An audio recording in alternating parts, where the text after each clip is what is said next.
Bonjour à toutes et à tous. On va commencer cette deuxième table ronde ensemble. Donc table ronde qui s'intitule La géopolitique du sport, une nouvelle façon de comprendre le monde. On aurait aussi pu l'appeler la géopolitique du sport, une autre façon de comprendre le monde, puisque ça n'est pas si nouveau que ça en réalité, évidemment.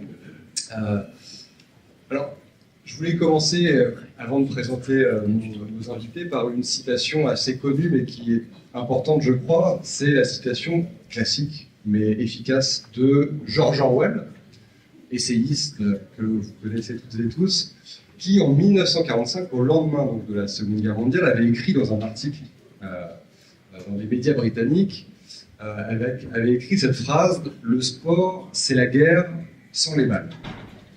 Alors, il était un peu polémiste sur les bords, évidemment, et la phrase était volontairement un peu accrocheuse. L'idée, c'était un peu de titiller les égos de chacun.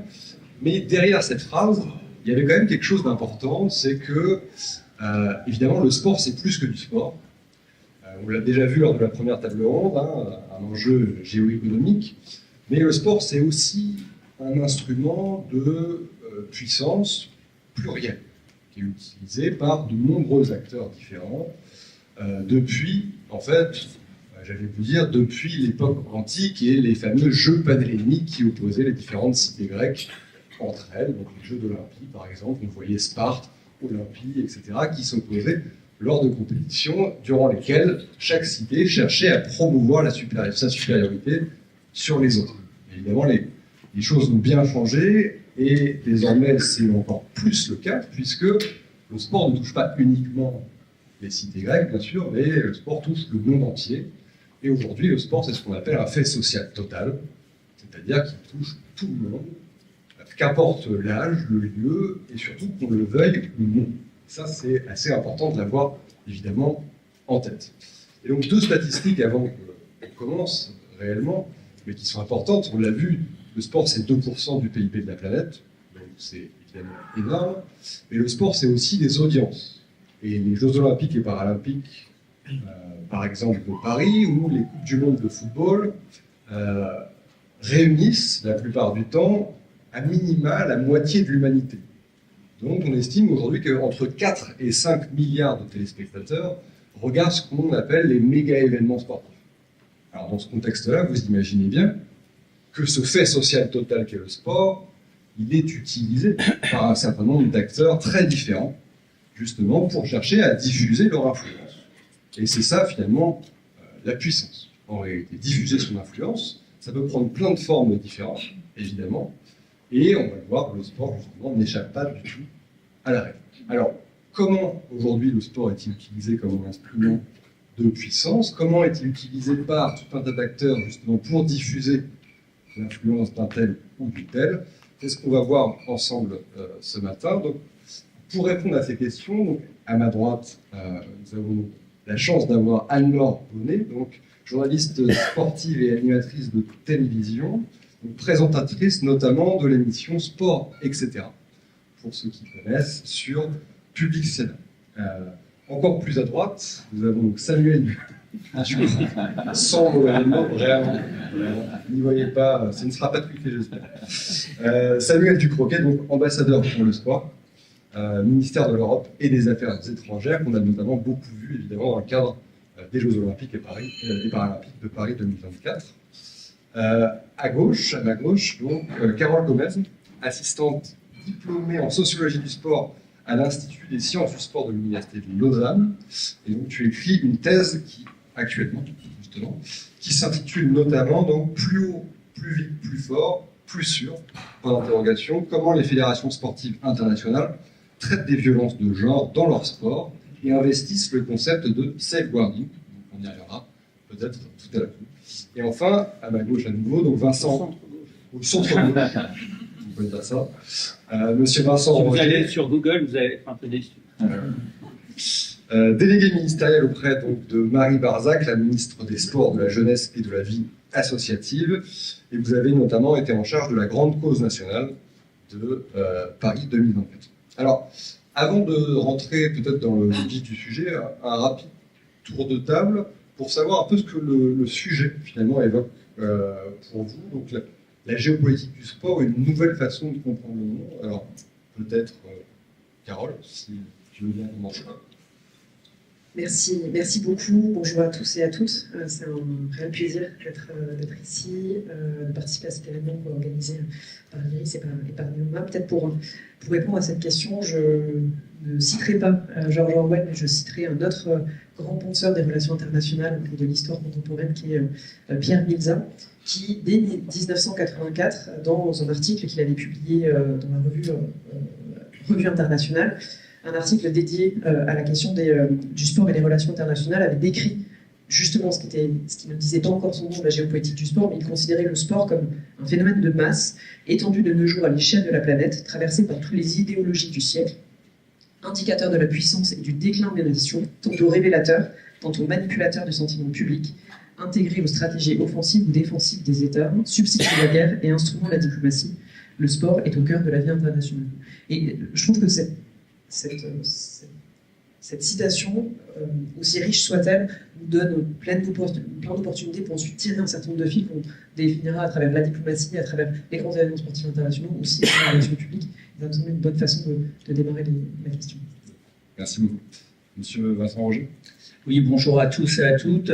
Merci pour votre invitation. Merci à Pascal Boniface de m'avoir invité. Je suis très honoré de participer à cette table ronde.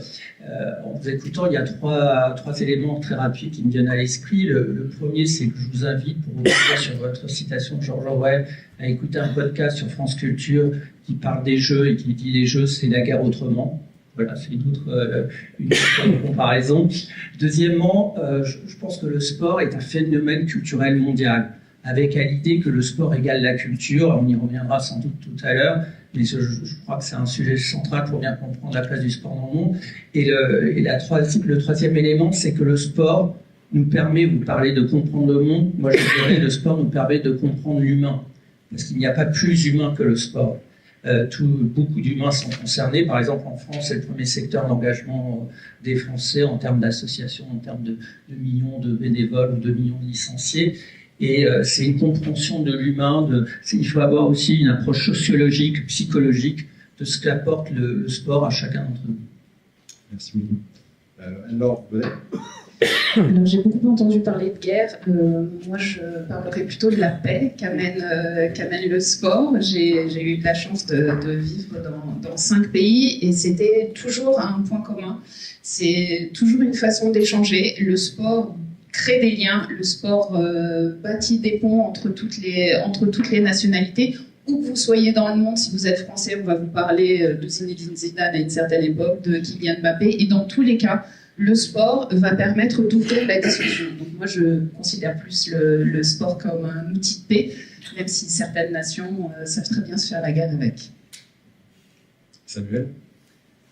Merci. Alors, pour répondre à ta question, ce que ça m'inspire, c'est que aujourd'hui, le sport, comme tu l'as dit d'ailleurs, est un fait social global et la géopolitique du sport, du coup, impacte n'importe quelle région du monde et pas seulement un nombre restreint de pays, comme on pourrait le penser, car organisateurs de grands événements sportifs. La question sportive est aussi importante pour un pays tel que le Kosovo, sa reconnaissance au sein du mouvement olympique, qu'un geste est considéré d'ailleurs comme un geste politique, comme une opportunité diplomatique forte pour rejoindre le concert des nations sportives. Et pourtant, c'est un pays de taille, on va dire, raisonnable. Donc cette géopolitique du sport impacte aussi bien aujourd'hui un pays continent comme les États-Unis ou la Chine à un certain moment que des plus petits États et nécessairement doit être considéré avec autant d'importance, j'y reviendrai, partout dans le monde. Justement, ça tombe bien parce qu'on va commencer par toi, donc on va rentrer vraiment dans le vif du sujet. Par rapport à ta fonction, en fait, parce que, évidemment c'est important, comment selon toi, le sport est-il utilisé aujourd'hui, à la fois en France, mais aussi à l'international, comme un instrument de diplomatie sportive? Et finalement, comment le Quai d'Orsay envisage-t-il de ça? Est-ce qu'on peut dire que c'est un outil qui permet finalement de discuter entre les peuples quand la discussion habituelle ne fonctionne pas ou peut-être difficilement? Alors c'est évidemment la réponse est oui, on utilise le sport comme un outil diplomatique et même plus largement, si on joue sur les définitions, comme un outil de politique étrangère. Toute petite nuance avec la diplomatie en tant que telle, mais si on prend le terme général de diplomatie comme notamment la conduite des affaires étrangères d'un pays, alors évidemment oui, le sport est devenu un élément à part entière de notre action à l'international. D'abord, le premier déclic, en fait, c'est à partir du moment où une administration, où l'État a commencé à s'intéresser au sport et à le considérer comme digne d'intérêt pour notre politique étrangère. Et je pense que ça n'a pas été généralisé, globalisé avant récemment seulement. Pourquoi? Parce que, tu l'as dit aussi, sur le plan sociétal, le sport est un fait global, mondial. Ce qui implique nécessairement que partout dans le monde, on s'intéresse à la question sportive, ne serait-ce que parce que c'est le job des diplomates de s'intéresser à ce qui se passe dans leur pays de résidence. Je prends souvent cet exemple-là. Comment est-ce qu'on peut être ambassadeur de France en Nouvelle-Zélande sans s'intéresser à ce que représente le rugby dans ce pays? Je pense qu'il y a quelques personnes qui se reconnaîtront dans cette salle. Sur le plan économique, tu l'as dit également, le poids que représente aujourd'hui le sport fait qu'il est inévitable, en tout cas il est inconcevable, que pareil, notre action extérieure, l'action extérieure de l'État, ne se penche pas sur les conséquences, les retombées potentiellement économiques du fait sportif. Que ce soit l'organisation des grands événements, que ce soit la construction d'infrastructures locales qui va permettre d'avoir des retombées pour notre secteur privé, etc. Et puis, bien sûr, ça, on y pense plus facilement sur le plan politique. En termes de rayonnement, de projection d'une image, quelle qu'elle soit, une image de puissance, une image accueillante, telle que celle qu'on a essayé de promouvoir lors des Jeux de Paris 2024. La France capable d'organiser parfaitement un événement sportif mondial dans un monde fragmenté, dans un état d'esprit bienveillant et accueillant. C'est aussi une manière de projeter une certaine image de soi, une image de la France. Et ça, c'est quelque chose d'essentiel. Donc ça, c'est d'abord le premier bloc, c'est ça, c'est le sport mérite et digne d'intérêt de la part de l'appareil diplomatique français. Et la conséquence de ça, c'est qu'on a décidé d'intégrer le sport à nos politiques, à nos programmes, à nos dispositifs, que ce soit l'accompagnement au financement de projets, que ce soit l'accompagnement par la mise à disposition de notre expertise et notre réseau. Nous avons un réseau constitué d'environ 165 ambassades à travers le monde, qui sont autant de têtes de pont pour expliquer, en tout cas faire prendre conscience de la situation sur le terrain. C'est à ça que servent nos diplomates. Et du coup, ça peut être particulièrement utile pour un club qui décide de créer des liens avec l'étranger, pour une fédération qui crée des partenariats, pour un institut, un comité qui cherche à déployer son réseau. Eh bien, nous avons décidé d'investir ce champ et de nous mettre à disposition des acteurs du sport, du mouvement sportif français à l'international. Et inversement. Et puis enfin, c'est le recours et la mobilisation aussi des Français expatriés. En termes de mobilisation et en termes d'impact, les Jeux de Paris 2024, là aussi, sont un excellent exemple. On a environ 2,5 millions d'expatriés français. D'ailleurs, c'est probablement plus nombreux parce qu'on s'appuie sur les chiffres officiels, les inscriptions sur le registre. Mais cette diaspora, c'est peut-être un peu déplacé comme terme, mais en tout cas, cette importance de la population française à l'étranger a été particulièrement utile lorsque, dans le cadre du label Terre de Jeux, que vous connaissez tous bien, donc ce label qui initialement était consacré aux fédérations, aux collectivités territoriales pour faire vivre et faire participer le plus grand nombre aux Jeux, et maintenant on a décidé de l'étendre au réseau des ambassades. Donc 150 ambassades, à la fin, sur ces 165, ont décidé de rejoindre l'aventure du label Terre de Jeux 2024 pour s'activer sur place, pour faire monter l'excitation, l'animation autour des Jeux de Paris 2024 aux 4 coins du monde. Et là aussi, en termes de rayonnement international, c'est quelque chose de majeur. Merci beaucoup. Je me tourne maintenant vers vous, Vincent Ranger. Là, on parle un peu effectivement de la façon dont la France utilise le sport comme un instrument diplomatique, etc. Les Jeux ont évidemment eu lieu l'été dernier.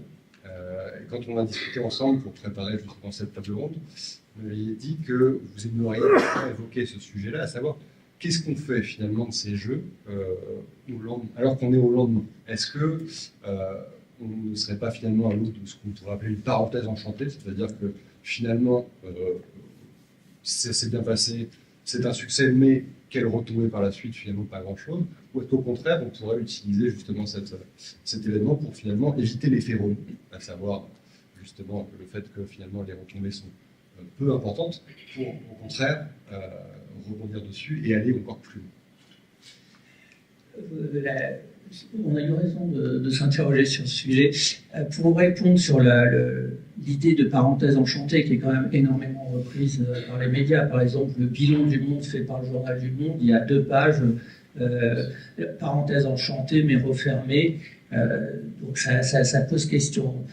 Il faut d'abord avoir à l'esprit, c'est quoi la philosophie du projet de Paris 2024 ? La philosophie du projet de Paris 2024, si on va à l'essentiel, c'est le sport change la vie. Donc c'est déjà commencer à répondre à votre question. Deuxièmement, si vous le permettez, Samuel l'a déjà un peu abordé, mais revenons quand même sur ce moment extraordinaire, sur cette réussite française incroyable qu'ont été les Jeux de Paris 2024. Pourquoi les Jeux ont été une réussite ? À mon avis, pour 3 raisons. La première, c'est qu'ils ont rassemblé.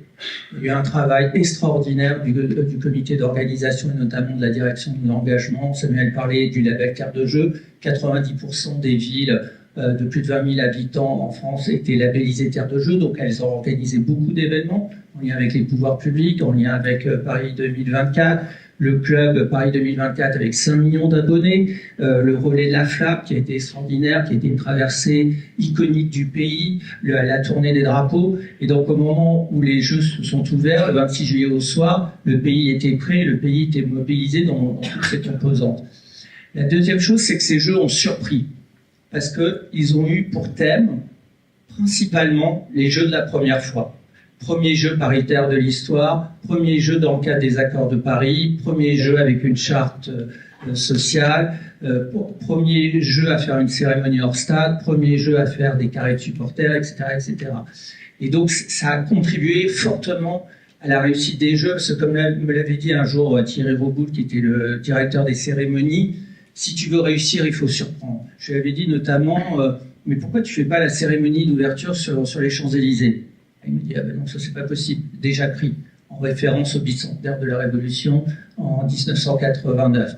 Et la troisième raison de la réussite des Jeux, c'est que c'est les Jeux de tous les records. Record, vous l'avez évoqué rapidement, des audiences, donc je ne reviendrai pas, à la fois en France et dans le monde. Il y a quand même la moitié de l'humanité qui a regardé les Jeux de Paris 2024. Et si vous allez plus en profondeur, il faut savoir que 83% des gens qui étaient en capacité de regarder les Jeux ont regardé les Jeux. Il en est bien évidemment de même en France, où France Télévisions a battu tous les records d'audience. Records sportifs, on a battu 125 records olympiques, 220 records paralympiques. Et donc voilà, c'est l'ensemble de records des billets vendus. Jamais les Jeux n'ont attiré autant de public. C'est la première fois dans l'histoire des Jeux paralympiques que les stades sont pleins. 95% de taux de remplissage pour les Jeux olympiques et les Jeux paralympiques. Donc tout ça a mené à une réussite. Et il faut savoir maintenant ce qu'on fait de cette réussite.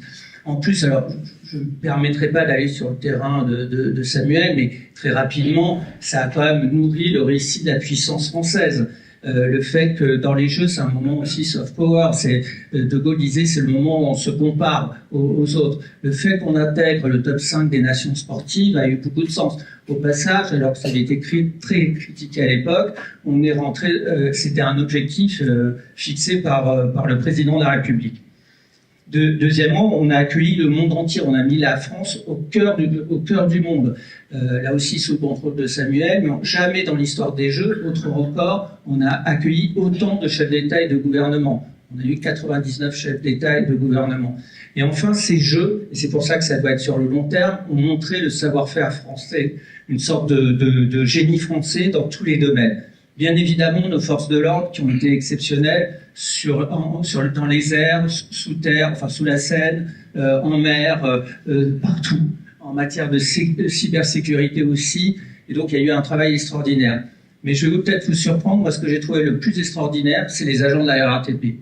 La gestion des flux par la RATP a été parfaite. On critique souvent en tout ce métro à Paris, mais là, ça a été parfait. En termes d'accueil, en termes de gestion des flux, en termes de fluidité, en termes de sécurité, ça a été vraiment une réussite extraordinaire. Dernier exemple, c'est le village olympique. Je ne sais pas si vous le savez, mais le village olympique, on a fait en 5 ans ce qu'on d'habitude on fait en 15 ans. Et sur ce chantier, qui était le plus grand chantier d'Europe, il y avait 85% des départements français qui étaient représentés par une entreprise. Preuve du savoir-faire de nos compagnons du BTP, de nos ingénieurs. Alors tout ça, il faut le poursuivre. C'est pour ça que, bien évidemment, je combats fortement l'idée de la parenthèse enchantée. Ce ne serait rien comprendre à la conceptualisation du projet de Paris 2024. Que ce soit les organisateurs autour de Tony Estanguet, que ce soit les pouvoirs publics, que ce soit les partenaires des Jeux, il y a une vision à long terme de ce projet. On parle souvent d'héritage. Rien ne serait pire que de se dire l'héritage des Jeux, à la fin de l'année 2024, on sait ce qu'est l'héritage des Jeux. Pardonnez-moi de vous dire, mais c'est une bêtise.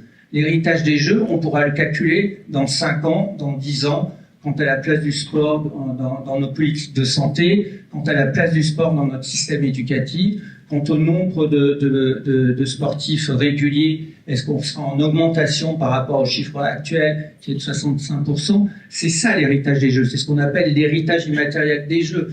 Et donc les Jeux, pour répondre définitivement à votre question, c'est pas la fin de l'histoire, c'est le début d'une révolution culturelle quant à la place du sport dans notre société.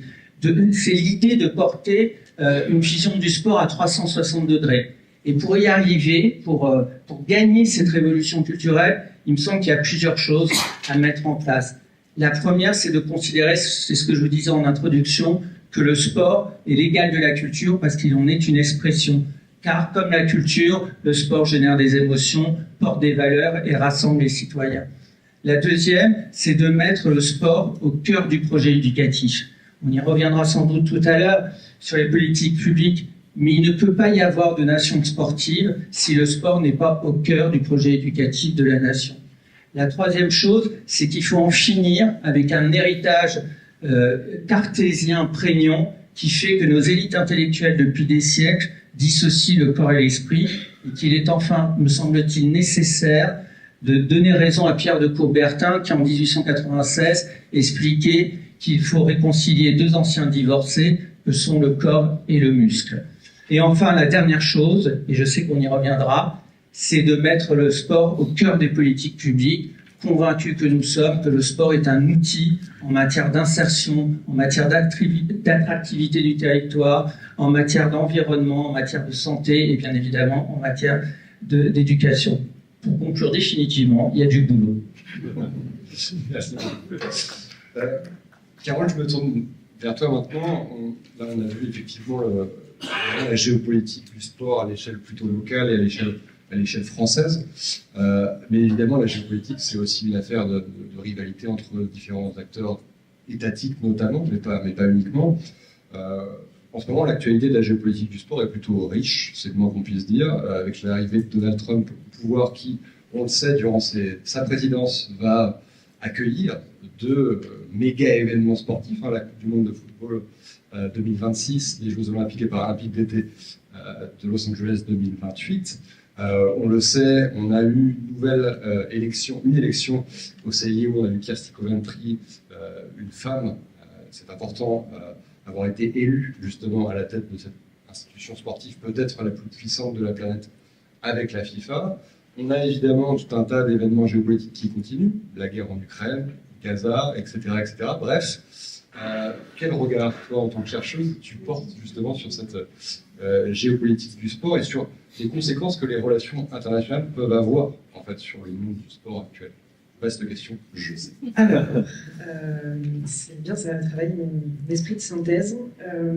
Je vais peut-être décomposer les choses en 3 temps. D'abord avec un petit regard géographique sur où vont se passer les prochains grands événements sportifs internationaux, quels sont les différents acteurs qui rentrent en ligne de compte et quels sont les enjeux pour répondre à ta question. Avec peut-être en préambule une expression qu'on entend souvent en disant que le sport est le miroir de la société. En réalité, il serait, à mon sens, plus précis et plus réaliste de dire que c'est un miroir déformant. Il y a des choses qui sont accentuées, exagérées, d'autres choses qui sont au contraire atténuées, et certains conflits qui peuvent exister sur la scène internationale vont trouver une certaine diplomatie dans leur réalisation. Côté géographie, tu as complètement raison. L'arrivée de Trump, le retour de Trump à la Maison Blanche va bouleverser un certain nombre de choses. Il prend beaucoup de place et on a effectivement cette logique par rapport à 2026 et 2028, mais il faut aussi le regarder par rapport aux relations qu'il va y avoir. À deux égards, en 2026, il est aussi important de rappeler que cette Coupe du monde masculine de football sera co-organisée avec le Canada et sera co-organisée avec le Mexique. Deux États avec lesquels il y a un certain nombre de relations un petit peu animées au cours des derniers mois. Et d'ailleurs, demain, le 2 avril, une nouvelle salve de taxes doivent être imposées à ces deux acteurs, canadiens et mexicains, ce qui aussi pose la question de comment est-ce qu'ils vont concrètement coopérer. Il est aussi très intéressant de se souvenir que lors de cette désignation de cette Coupe du Monde 2026, c'était déjà Donald Trump qui était aux manettes et avait eu des propos complètement outranciers et insultants envers ses deux voisins, ce qui n'avait pas empêché la candidature d'être retenue face à une candidature marocaine, mais là aussi, il va y avoir un certain nombre de gravements. Il serait à mon sens aussi, pour essayer encore de prendre un tout petit peu de recul, il est aussi intéressant d'avoir en tête que le monde du sport, la géographie du sport a connu au cours des dernières années un très fort accent asiatique avec des Jeux olympiques et paralympiques d'hiver et d'été qui se sont déroulés en Corée du Sud et au Japon, une Coupe du monde masculine de rugby qui s'est déroulée au Japon, des Coupes du monde, les Jeux olympiques et paralympiques d'hiver à Pékin en Chine. Et donc c'est aussi très intéressant de voir qu'après une parenthèse asiatique, il y a eu un recentrage côté européen et nord-américain, avec évidemment les Jeux olympiques et paralympiques de Paris. Ne l'oublions pas 2026 avec les Jeux de Milan, qui vont aussi susciter un certain nombre de questions et d'enjeux, je reviendrai par la suite, et donc la grande période 2020 états-unienne, avec, là aussi ne l'oublions pas, la Coupe du monde masculine et féminine de rugby, qui interviendra en 2029 et 2031. Et donc du coup, on a vraiment cette espèce d'effet de balancier avec une géographie du sport qui se complexifie d'autant plus avec, et je laisserai Anne-Laure en dire quelques mots sur aussi non seulement l'apparition, mais plus exactement l'ancrage d'un certain nombre d'acteurs des pays du Golfe. On peut penser à l'Arabie Saoudite, qui a obtenu la Coupe du monde masculine de football en 2034, le Qatar évidemment, les Émirats Arabes Unis, et où il y a une petite actualité qui est sortie hier dans le domaine du rugby, où apparemment il y a des discussions en cours sur une potentielle co-organisation d'une Coupe du Monde 2035 ou 2039, avec un ticket Arabie Saoudite, Émirats Arabes Unis et Qatar, qui serait encore discuté, et il y aura un vote qui devrait intervenir, mais qui montre à quel point ces acteurs-là veulent aussi pas simplement apparaître comme une organisation occasionnelle, mais au contraire quelque chose de beaucoup plus large. Et donc c'est aussi ça qui est à mon sens intéressant. Si on s'intéresse un peu aux différents acteurs, on pourra en revenir très largement tout à l'heure, notamment sur l'importance des athlètes, qui ont été pendant très longtemps les oubliés on va dire, de la géopolitique du sport et des acteurs politiques intervenants. On s'est très largement concentré sur les États à forte raison. Ce qui me semble intéressant aussi de revenir au regard de l'actualité, c'était les organisations sportives internationales, et notamment les fédérations internationales et le CIO, avec, tu l'as mentionné, l'élection assez surprenante, mais en réalité assez logique, de Kirsty Coventry, première femme à être membre du CIO depuis sa fondation, depuis 130 ans d'existence, première femme d'une part, d'autre part première africaine, puisqu'elle est zimbabwéenne, ministre des Sports, athlète, double médaille d'or, et athlète et ministre des Sports zimbabwéenne, à être élue, aussi la plus jeune, 41 ans, alors qu'on décrit souvent le CIO comme étant une institution un peu vieillissante qui ne sait pas se renouveler. Donc ça aussi, c'est quelque chose qui est assez intéressant.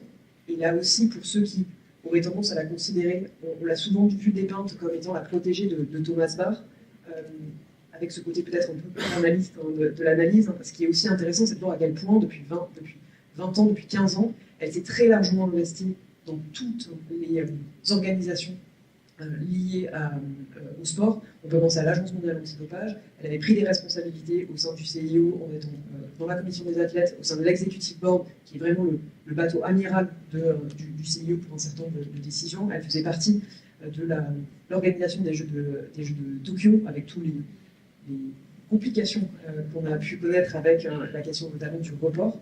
Et elle était aussi très investie sur l'organisation des Jeux Olympiques de la jeunesse de Dakar 2026. Donc là aussi, c'est intéressant de voir comment est-ce qu'elle va faire face à les nouveaux défis qui l'attendent, avec par ailleurs un monde qui n'arrête pas qui continue de tourner, et avec des premières félicitations tombées juste après son élection au premier tour par le Kremlin, qui était extrêmement satisfait de voir dans cette élection de Kirsty Coventry, qui se satisfait très largement de l'échec patent de Sébastien Coe, qui était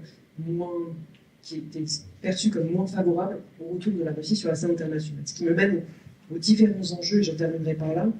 On pourrait en réalité passer des heures à discuter des différents enjeux qui sont aujourd'hui présents dans la géopolitique du sport, et Pascal Boniface pourra en fait, dans sa leçon finale en revenir sur quelques-uns, peut-être en donner plusieurs. D'une part, 2026 va être vraiment intéressant à différents égards. D'une part, avec Milan, ce dont je vous parlais, les Jeux Olympiques et Paralympiques d'hiver, parce qu'il va y avoir la question russe qui va se poser, et on a vu à quel point le Kremlin aujourd'hui mettait une pression importante sur le CIO pour voir quel allait être le statut des sportifs de l'équipe russe sur ce sujet. Donc ça va être quelque chose sur lequel Kirsty Coventry et plus largement les fédérations internationales vont devoir se poser. Sur la question de Milan toujours, qui a été abordée lors de la première table ronde, c'est évidemment la question environnementale. Comment est-ce qu'aujourd'hui on fait face à cette question-là. Et petit élément qui est aussi intéressant, c'est de voir à quel point ça n'est pas simplement quelque chose qui se discute, la question environnementale, qui n'est pas simplement de personnes extérieures au monde du sport ou dans le monde du sport qui s'interrogent à voix haute sur cette question. C'est aussi les athlètes. Et à ce titre, juste avant l'élection de Kirsty Coventry, un certain nombre d'athlètes avaient rédigé une lettre ouverte demandant à la candidate du CIO de prendre position, de réfléchir à comment est-ce que le monde du sport pouvait se rénover et essayer d'avancer un certain nombre de solutions face à cette question-là, parce qu'on sait que c'est un contre-la-montre. Comment est-ce qu'on gère ça? Et par ailleurs, côté français, il va être aussi très intéressant de voir comment est-ce que les acteurs publics vont se saisir de cette question au regard d'Alpes 2030 et de cette compétition qu'on a gagnée en France. Et dernier élément aussi qui me semble important, ça va être la place du sport féminin, qui a été très largement caricaturé à différents égards. On a vu Donald Trump, une fois de plus, lui, en faire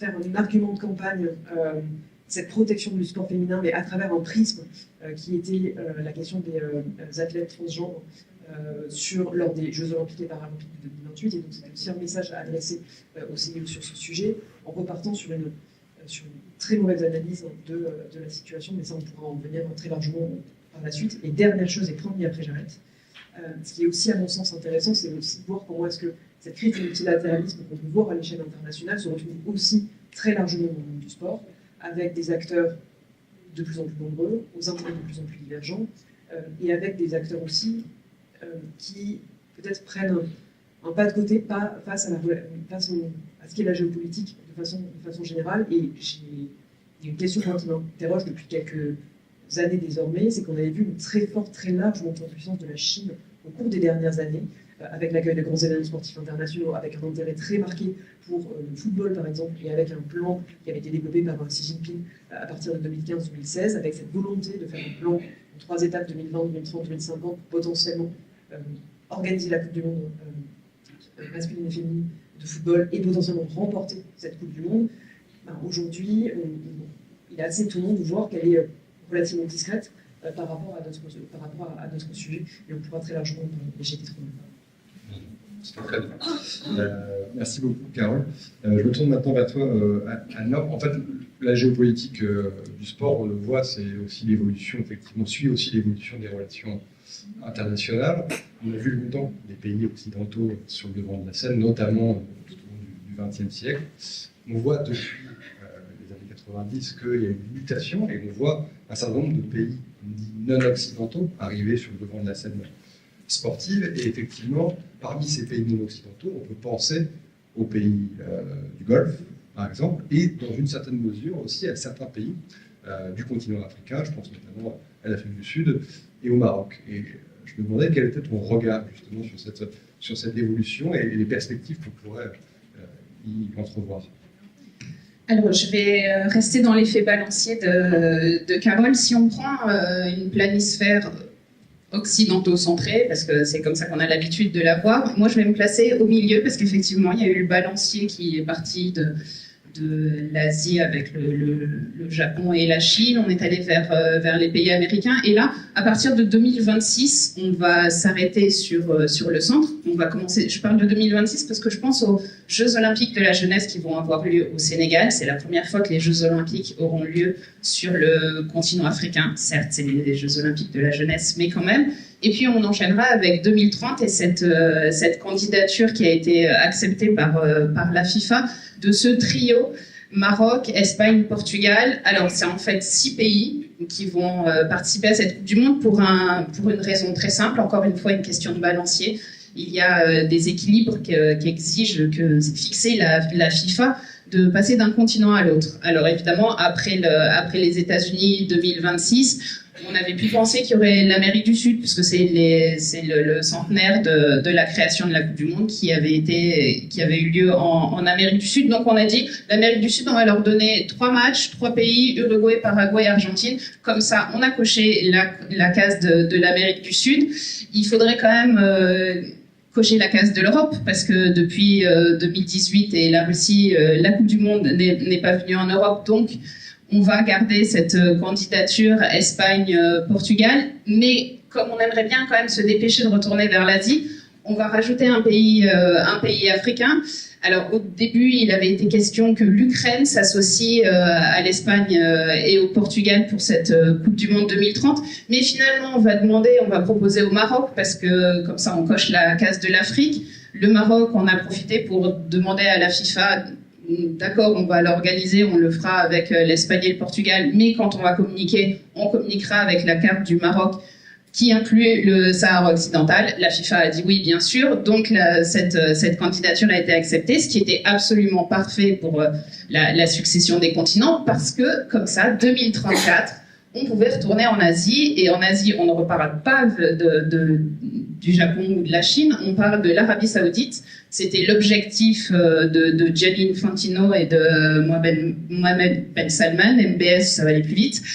C'était de récupérer cette Coupe du Monde 2034 dans le cadre de la vision 2030 de l'Arabie Saoudite. En fait, ce qui est intéressant, ce sont ces pays à qui on n'avait jamais vraiment pensé avant les années 2000-2010. Si dans les années 2000, je vous avais parlé du Qatar, vous m'auriez regardé, vous m'auriez dit c'est vaguement par là-bas. Mais aujourd'hui, le Qatar, il est présent sur la carte, et pas seulement sur la carte des diplomates ou des spécialistes de gaz et de pétrole.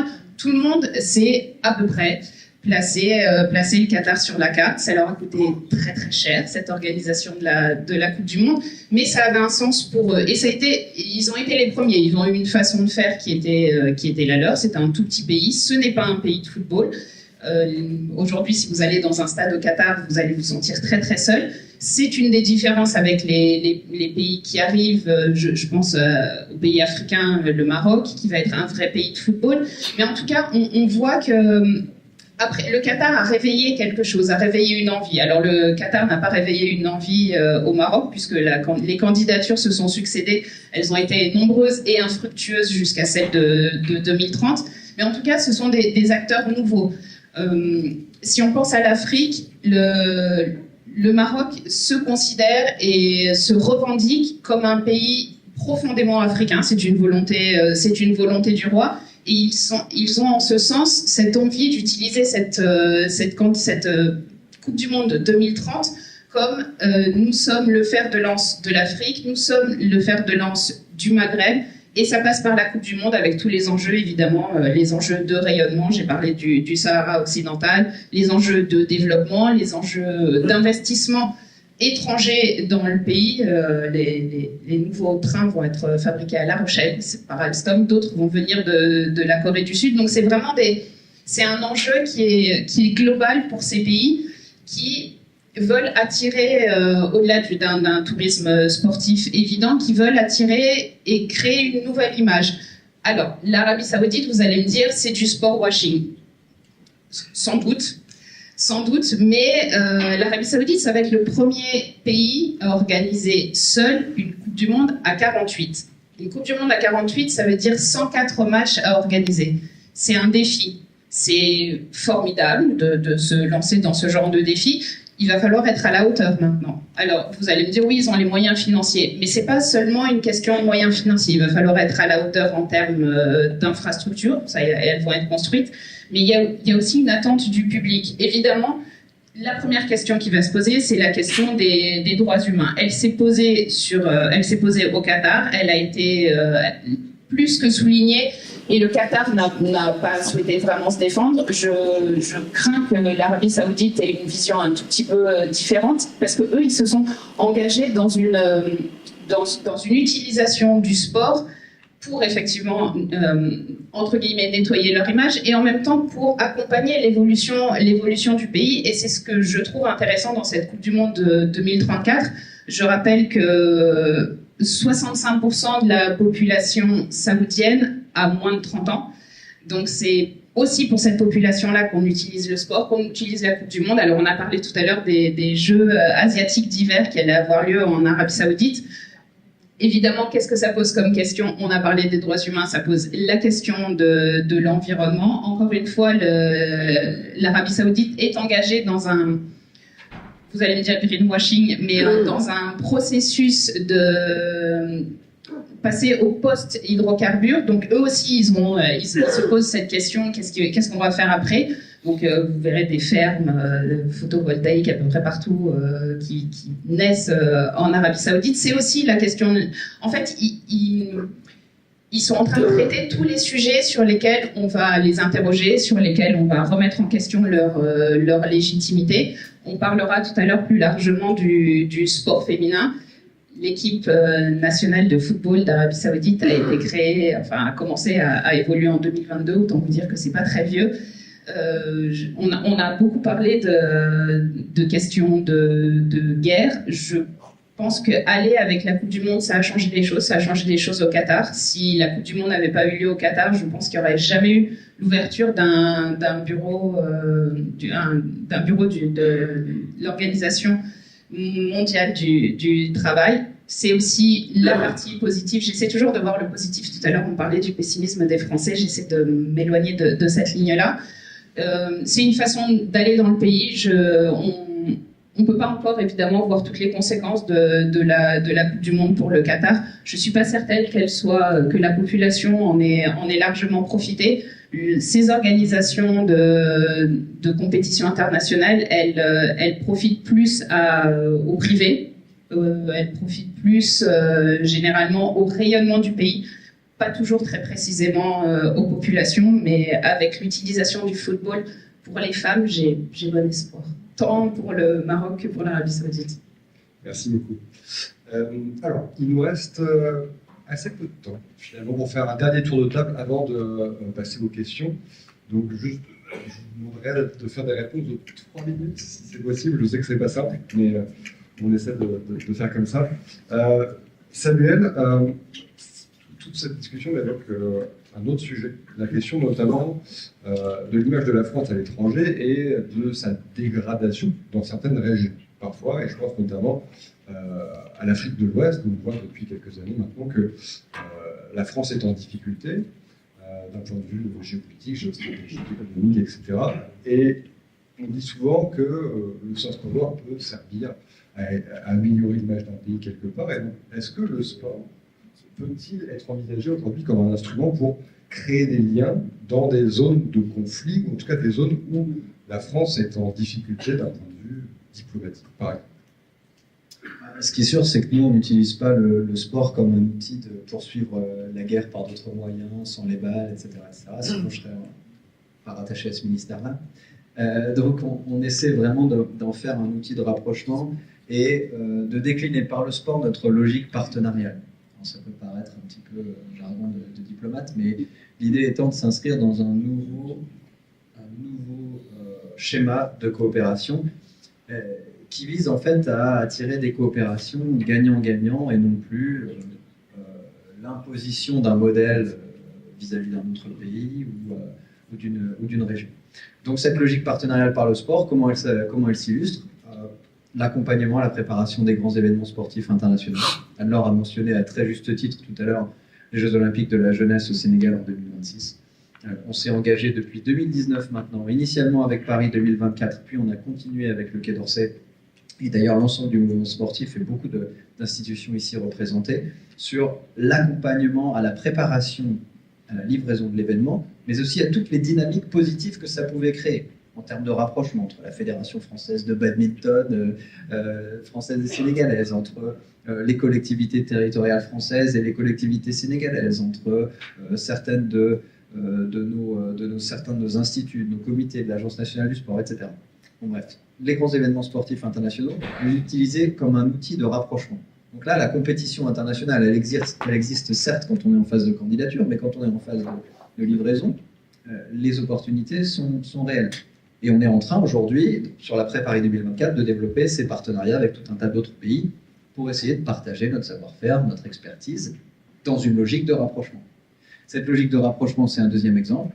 Les partenariats continuent de se développer grâce au sport. Je ne reviens pas dessus, mais ce que je disais sur la coopération franco-sénégalaise en est un exemple. Et on continue de travailler avec des pays dans lesquels on est peut-être un peu plus en froid politiquement, mais dans lesquels on a mis en place des projets qui ont vocation à, par le sport, continuer de travailler avec la société civile. Je pense notamment, par exemple, au Burkina Faso, où on a travaillé avec le ministère de l'Europe et des Affaires étrangères au déploiement de dispositifs permettant de développer la pratique du sport dans les régions les plus reculées du pays. Et il ne s'agit pas de relations d'État à État, mais directement de société civile à société civile. On n'est là que pour accompagner une logique, encore une fois, partenariale. Et puis le partenariat, il peut se faire aussi sur le plan économique. C'est le troisième enjeu essentiel. C'est comment le développement du sport dans tout un tas de pays. On parlait du Maroc tout à l'heure, on parlait du Sénégal à l'instant, on pourra aussi parler du Kenya, de la Tanzanie, qui envisage d'organiser notamment la Coupe d'Afrique des Nations. La création de structures économiques conjointes entre les entreprises françaises et les filiales locales pour justement trouver des intérêts. Donc là, de fait, le sport nous sert à nous rapprocher de ces pays en nous appuyant, et je finirai là-dessus, sur les acteurs privés, sur les acteurs de la diaspora, extrêmement important, les sportifs notamment, souvent souhaitent s'impliquer, travailler davantage avec leur pays d'origine ou le pays d'origine de pays de leurs parents. Ça, c'est quelque chose auquel on est souvent confronté. Et on est aujourd'hui ravis de pouvoir utiliser le sport dans le cadre de cet agenda positif. Merci beaucoup. Carole, je me tourne vers toi cette fois. On a vu effectivement que le sport pouvait être utilisé par beaucoup d'acteurs différents. On a vu les entreprises lors de la première table ronde, les États, on en parle beaucoup actuellement. Mais on a un nouveau sujet qui arrive sur le devant de la scène de plus en plus, c'est la question justement de l'utilisation du sport par les athlètes eux-mêmes. J'allais dire que c'est un peu paradoxal parce que c'est le sujet peut-être qui aurait dû être là à l'origine, puisque les athlètes sont évidemment les acteurs principaux en fait du sport international. Et donc dans ce contexte-là, comment toi tu perçois cette arrivée justement un peu massive des athlètes sur le devant de la scène, notamment des athlètes féminines sur la question des violences sexistes et sexuelles? Alors, du coup, réponse courte, pour essayer de donner quelques éléments. Effectivement, tu avais raison de mentionner le fait que les athlètes sportifs et sportifs sont au cœur du dispositif sportif, mais pendant très longtemps, leur voix a été ignorée, silenciée, sanctionnée parfois. L'exemple que l'on donne, que vous connaissez tous, qui est évidemment celui de Mexico de 1968, où pour avoir brandi leur poing, Tommy Smith et John Carlos ont été sanctionnés par la fédération américaine, et pendant très longtemps, ils ont connu une véritable traversée du désert. Encore plus récent, on pourrait penser que c'est quelque chose qui date d'il y a quelques années, quelques décennies. C'est encore quelque chose que l'on connaît aujourd'hui. On a l'exemple de Colin Kaepernick, qui était ce joueur de football américain états-unien, qui, pour s'être agenouillé, avoir posé un genou à terre pour l'hymne américain en 2016, avait perdu ensuite son poste au sein de quarterback, au sein de l'équipe des 49ers de San Francisco, parce que justement, on n'acceptait pas qu'un sportif puisse prendre une question politique. Et donc du coup, ce qui est intéressant, je ne suis pas forcément certaine qu'il y ait vraiment aujourd'hui une prise de parole massive, puisque c'est encore quelque chose d'un peu timoré. Il y a aussi un certain nombre de sportifs et sportives qui me disent ne pas vouloir forcément prendre la parole, parce qu'il y a plein de raisons qui sont tout à fait entendables et qui les regardent et qui sont forcément justes, mais à mon sens, c'est non pas, et ça fait un parallèle avec la question des questions de violence sexiste et sexuelle, c'est pas tant une libération de la parole des athlètes, puisqu'en réalité, ils ont souvent parlé, ont fait remonter un certain nombre de choses, c'est plutôt la libération de l'écoute qui est là. Aujourd'hui, on est capable d'entendre quelqu'un, un sportif, une sportive, qui va dire que les conditions d'entraînement ne sont plus acceptables, qui vont dire que la question du racisme dans le domaine du sport, c'est quelque chose qui est intolérable. La question de l'homophobie qu'ils peuvent ressentir, c'est quelque chose qui pouvait être toléré, et encore qui n'était intolérable à l'époque, mais qui était toléré, et qui aujourd'hui n'est plus du tout tolérable. Et donc, je pense que c'est plus une libération de l'écoute qu'on a en tête. Et peut-être je ne suis pas très optimiste comme personne, mais pour essayer de terminer sur quelque chose de plutôt optimiste, qui est aussi intéressant aujourd'hui, c'est qu'on voit une espèce de multiplication des répertoires d'action politique qui étaient développés. Il y a un sociologue états-unien, Charles Tilly, qui avait essayé de voir quels étaient les différents types de répertoires d'action qui pouvaient exister, la question du boycott, la question de manifestation. Et en fait, aujourd'hui, on se rend compte que, alors que les athlètes étaient un peu contraints par un certain nombre de logiques de clubs, de logiques de fédération, de logiques d'État, certains athlètes ne peuvent pas se prononcer, ne peuvent pas prendre la parole sur un certain nombre de sujets. Aujourd'hui, il y a une espèce de multiplication des répertoires. Il peut y avoir la question du retrait, ne pas participer à une compétition. On peut avoir en tête l'exemple des joueuses, des footballeuses espagnoles qui ont décidé de se retirer post-victoire 2013-2023 de la Coupe du Monde féminine de football, de se retirer de la sélection nationale tant que la direction de la présidence et du sélectionneur national, la présidence Rubiales et du sélectionneur national Videla n'étaient pas changées. Donc il y a aussi une vraie prise en compte de cette question-là, qui sont relayées aussi par des syndicats de joueurs et de joueuses. Je pense en l'occurrence à FIFPro, mais c'est aussi quelque chose qui est intéressant. Il y a la question des manifestes et des pétitions. C'est ce que je vous disais tout à l'heure avec Kirsty Coventry. Un certain nombre de sportifs et sportives prennent la plume aujourd'hui pour dire cette situation n'est plus acceptable. On demande aux acteurs du monde du sport de statuer sur ce sujet. Les skieurs l'ont fait pour interpeller le président de la Fédération internationale sportive. Il peut aussi y avoir la question des lanceurs d'alerte. Alors ça, c'est un ancien chercheur de l'IRIS, Phil Verschuren, qui a réalisé sa thèse sur le sujet, et l'importance aussi d'avoir des dispositifs de lanceurs d'alerte qui permettent de faire remonter un certain nombre de choses. Et on peut penser à plein de cas de figure, mais c'est aussi ça qui me semble intéressant, c'est de voir la multiplication, je peux en citer beaucoup, mais l'idée, c'est vraiment de voir la multiplication des canaux d'expression qui se développent, avec aussi un élément important qui est l'utilisation des réseaux sociaux, à la fois comme étant un vecteur de développement et de capacité d'atteindre beaucoup plus largement au-delà de son sport, au-delà de son club, au-delà de son pays, d'une part, et d'autre part, ça peut aussi, c'est le versant négatif, on peut aussi avoir des cas de cyberharcèlement, de violence numérique extrêmement forte, et là encore, on voit que le monde du sport ne s'est pas encore complètement saisi de ce sujet, et ça c'est quelque chose que je traite dans le cadre de ma thèse. Merci beaucoup. Anna, je me tourne vers toi maintenant. Justement, c'est une question effectivement de la mutation des usages du sport aujourd'hui, de peut-être la féminisation aussi du sport à l'échelle internationale. On l'observe également, notamment du côté des pays du Moyen-Orient. Et je me demandais quel était ton regard justement sur cette utilisation de la part d'un certain nombre de pays du Moyen-Orient d'un point de vue de la féminisation du sport. Ce qui peut sembler peut-être au départ, peut-être trop. Alors, je vais faire très court sur un sujet qui me tient profondément à cœur. Je vais rester très optimiste. C'est ma façon de voir les choses. Oui, certains pays du monde arabe, de façon assez globale, utilisent le sport féminin pour changer leur image. Mais le résultat, c'est que les femmes se mettent au sport. Certains ont bien compris l'importance d'avoir des femmes qui se mettent au sport. Ça joue évidemment sur la place de la femme dans la société, mais dans la société, pas seulement sur un terrain de foot, vraiment dans l'ensemble de la société. Je vais prendre rapidement l'exemple du Maroc, qui a développé le football féminin. Ils ont mis en place une ligue professionnelle. Aujourd'hui, les joueuses de D1 et de D2 sont salariées. C'est la fédération qui prend en charge 70% des dépenses, même les dépenses effectuées par les clubs.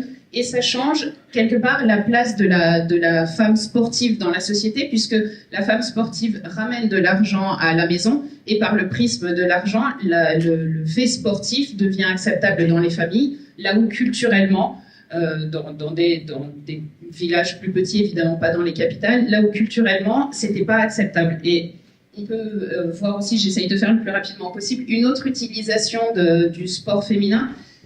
Encore une fois, je vais le voir sous le prisme positif. L'Arabie Saoudite a décidé de financer le congé maternité des joueuses de la WTA, donc des joueuses de tennis. Elles auront droit à un congé maternité de 12 mois.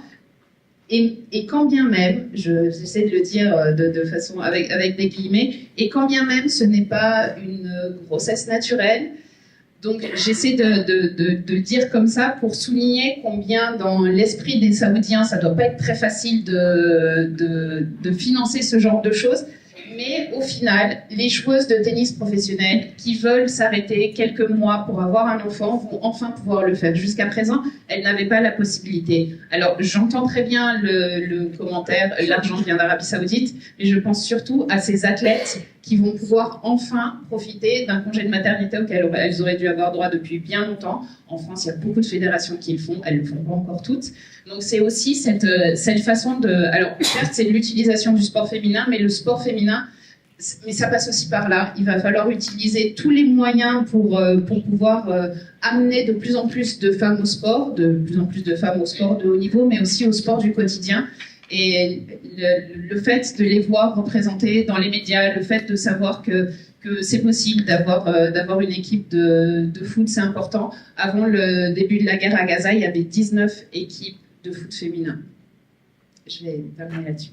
Merci beaucoup. Et enfin, dernière question avant de passer aux questions avec vous.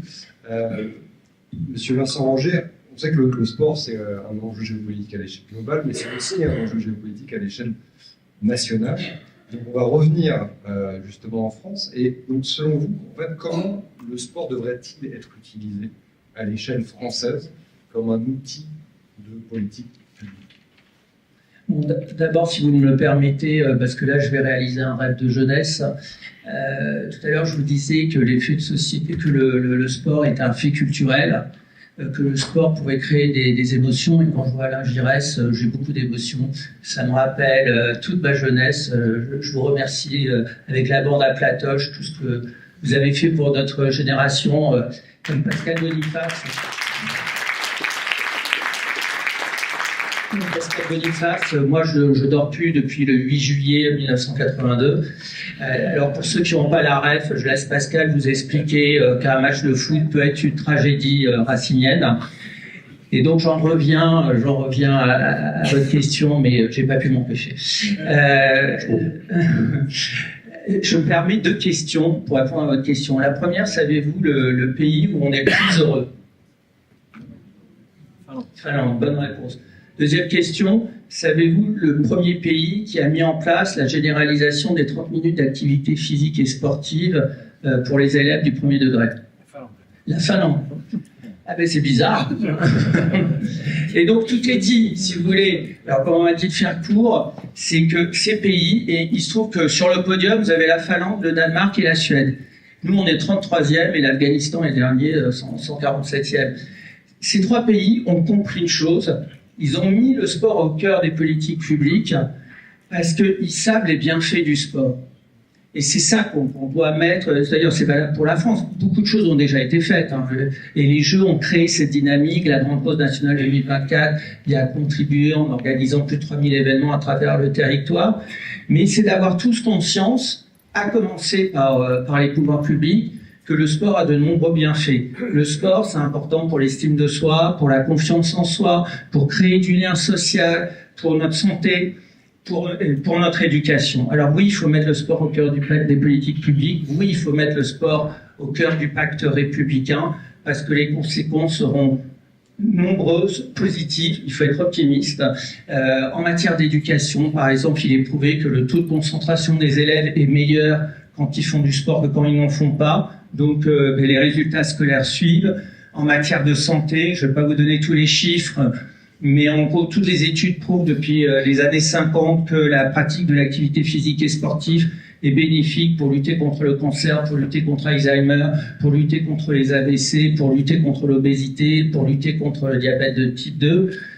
Et en matière d'insertion et d'intégration, il y a France Travail notamment fait un travail assez remarquable pour utiliser le sport comme insertion pour les publics les plus éloignés de l'emploi. En termes d'intégration, au risque de choquer, pardon de dire qu'aujourd'hui, un gamin désocialisé, déscolarisé, aux frontières de la radicalité, vous le ramenez dans le giron de la République d'abord grâce au sport, et en particulier le foot, qui est le 3e lieu d'éducation dans le pays.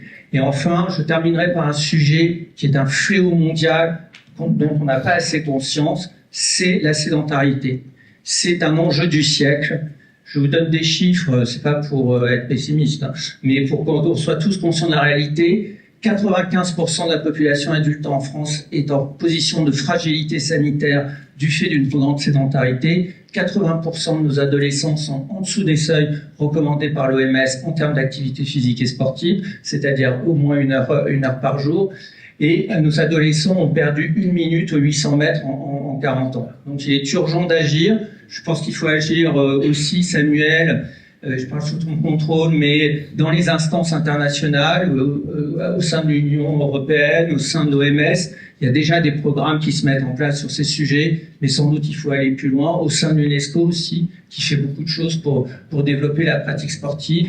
Et il faut surtout cibler les publics qui sont, c'est ce qu'on a fait en 2024 avec la Grande Cause, en complémentarité des Jeux, cibler les publics les plus éloignés de la pratique sportive, que sont les femmes, les seniors, les étudiants, qui au passage est un drame français. 40% des étudiants ne font aucun sport, et les personnes en situation de handicap.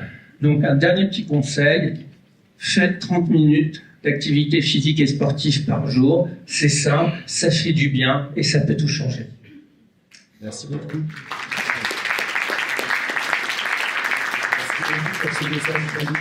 Et ravi d'avoir participé à la réalisation de votre rêve, enfin plein de vos rêves.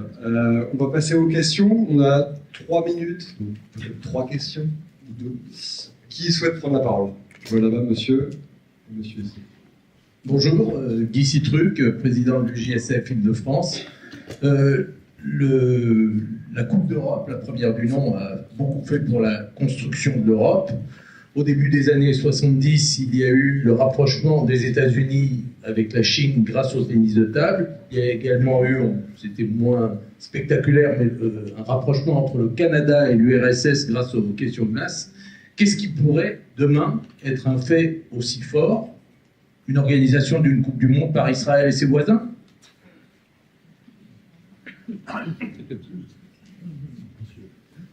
Alors, je n'irai pas jusque-là.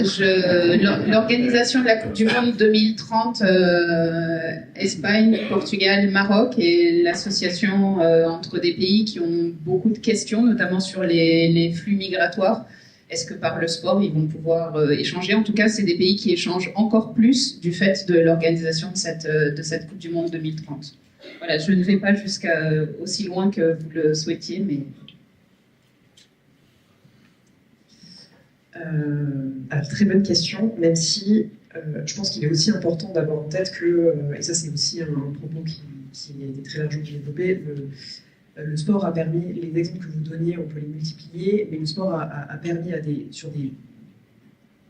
une amélioration ponctuelle des relations à un instant T. On peut reprendre l'exemple des Jeux Olympiques et Paralympiques en Corée du Sud, qui avait permis le temps en 2018, le temps de la compétition, un rétablissement, un réchauffement des liens diplomatiques entre la Corée du Nord et la Corée du Sud, alors même que la Corée du Nord avait été particulièrement véhémente pendant l'année 2017 vis-à-vis de son voisin sud-coréen, mais également vis-à-vis des États-Unis. Du coup, il ne faut pas considérer, là je pense que je parle sous le contrôle de Samuel, mais il ne faut pas non plus considérer le sport comme étant quelque chose qui va venir solutionner des questions politiques, diplomatiques, militaires extrêmement complexes. En revanche, ça va permettre de venir rajouter un peu d'huile dans les rouages. C'était d'ailleurs l'Union européenne avait publié en 2016 un rapport sur la diplomatie sportive européenne et comment est-ce que l'Union européenne pouvait se positionner sur cet enjeu-là, et elle avait utilisé le terme de lubrifiant des relations internationales pour permettre en fait de venir développer de nouvelles coopérations, de nouvelles ententes et surtout peut-être trouver un terrain de discussion entre les différents États. Donc je ne suis pas forcément certaine que le sport soit la solution à absolument tous les maux de la Terre. Ce serait bien trop lourd que de faire porter ce poids-là sur ses épaules. Mais en tout cas, sur des micro-événements, ça peut être quelque chose qui peut permettre un pas en avant et une main tendue qui, au regard des questions internationales aujourd'hui, peuvent être plutôt les bienvenues. Et je laisse monsieur le diplomate. Non, mais je voulais aussi ajouter qu'il y a parfois le phénomène inverse, où le sport peut venir créer un certain nombre de dissensions régionales. Et là, je pense à la Coupe du Monde Qatar en 2022, où les phases de préparation de la Coupe du Monde ont donné lieu à un certain nombre d'initiatives, notamment de la part de l'État qatarien. On parlait des droits humains tout à l'heure, du fait qu'un certain nombre de processus se soient enclenchés sur un salaire minimal, sur l'abrogation de la kafala, etc., qui a pu agacer certains voisins du Golfe qui ont pu juger que cette démarche un peu solitaire de la part du Qatar n'était peut-être pas très solidaire des pays voisins du GCC et avait pu donner lieu à un certain nombre d'agacements. Il y en a eu d'autres. Il y a aussi le fait que ça place le Qatar sur un piédestal, sur une scène internationale très visible, au détriment peut-être des Émirats ou de Bahreïn, qui à l'époque pouvaient voir ça d'un mauvais œil. Donc, histoire de taquiner un peu, voilà, je voulais rappeler cette tendance qui peut être parfois un peu moins positive dans le cadre du sport et des grands événements. Merci beaucoup. Une dernière question. Merci. Bonjour Nicolas Boteau. Cette question s'adresse principalement à vous, Monsieur Roger. Vous avez abordé le sujet, mais je voudrais savoir quel est votre avis sur la trajectoire que va connaître le monde du sport amateur par rapport au monde sportif professionnel dont vous avez beaucoup parlé, et c'est normal, puisque nous avons beaucoup de champions en France, et c'est très bien. Mais le futur n'augure-t-il pas un certain creusement du fossé entre le monde amateur et le monde sportif professionnel? Et si tel était le cas, quelles seraient les bonnes mesures à prendre et quels seraient les axes à développer selon vous? Et en une minute, comme je suis très discipliné comme garçon, déjà, moi, pardon de vous dire, mais je ne pense pas que dans la tradition française, il y ait une opposition entre le sport pour tous et le sport professionnel. Ça a même été au cœur de ce qu'a fait le général de Gaulle au lendemain des Jeux de Rome, qui ont été une catastrophe, comme vous le savez, et ce fameux dessin montrant de Gaulle dire « il faut que je m'occupe de tout ». Et on a mis en place des dispositifs qui étaient à la fois pour l'accompagnement du sport performance, la création de fonds Romeu, les prémices de l'INSEP, le colonel Crépin qui s'occupait des sportifs de haut niveau, mais en parallèle, les lois Herzog ont permis le développement de la pratique pour tous, le plan des piscines tournesol, etc., etc. Et ces dernières années, parce que au risque de vous paraître ambitieux pour l'actuel président de la République, mais je trouve que ce qui s'est passé ces dernières années est assez comparable en termes d'investissement sur le sport. Par exemple, on a mis 10 000 équipements de proximité, y compris dans les zones rurales, les zones périphériques. Et donc, il y a eu un vrai investissement pour le sport pour tous, les programmes de l'ANS, le projet de Paris 2024 autour du programme Impact 2024. Donc, moi, j'entends bien le côté, il y en a qui ont du fric et les autres qui souffrent, c'est pas ce que vous avez dit, hein, mais il y a vraiment dans la tradition française, et je sais que Marie Barzac, l'actuelle ministre des Sports, le porte haut et fort, c'est qu'ils sont complémentaires. Et je pense que la pire des erreurs, ce serait de vouloir opposer les deux et de dire qu'il y a deux mondes qui cohabitent sans se rencontrer. En France, ils se rencontrent. Peut-être pas assez, peut-être il faut améliorer les choses, mais notamment les ligues professionnelles de sport, la ligue de football, qui pour des vraies raisons est parfois critiquée, fait beaucoup de choses sur la force sociétale du sport, sur les sujets que je vous évoquais tout à l'heure.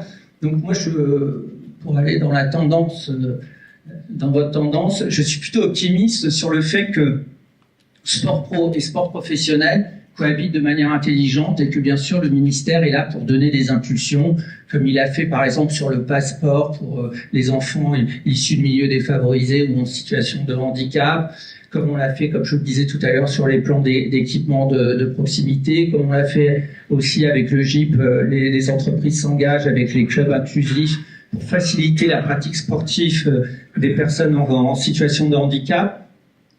Il y a eu énormément de choses mises en place ces dernières années. Il faut aller bien sûr plus loin, mais c'est la dynamique que je vous indiquais tout à l'heure. 2024 doit être un tournant et le combat continue, notamment sur ce sujet. Mais les chiffres aussi, cher monsieur, montrent que le sport amateur ne s'est jamais aussi bien porté en nombre de licenciés. Alors on en a tellement qu'on a peut-être aussi un petit problème d'accueil dans certaines zones et pour certains sports. Par exemple, le tennis de table, du fait des frères Lebrun, le nombre de pratiquants a explosé et donc on a un petit problème d'accueil. Merci beaucoup. J'en profite pour vous remercier tous les quatre pour vos interventions. C'était passionnant. J'espère que ça vous aura intéressé. Merci.